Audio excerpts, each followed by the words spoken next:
ไม่มีวันไหนเลยนะที่จะไม่คิดถึงพี่หมอพี่หมอขอโทษนะผิดไปแล้วขอโอกาสอีกครั้งหนึ่งได้ไหมพี่หมอ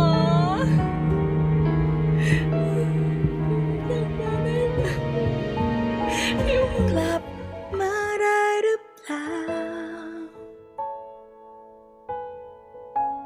กลับมาหาฉันที่ได้ไหมคนดีหากว่าใจของเธอไม่ได้เปลี่ยนไปก็ให้โอกาสฉันอี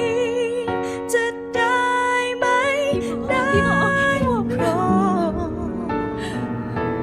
กลับมาได้หรือเปล่า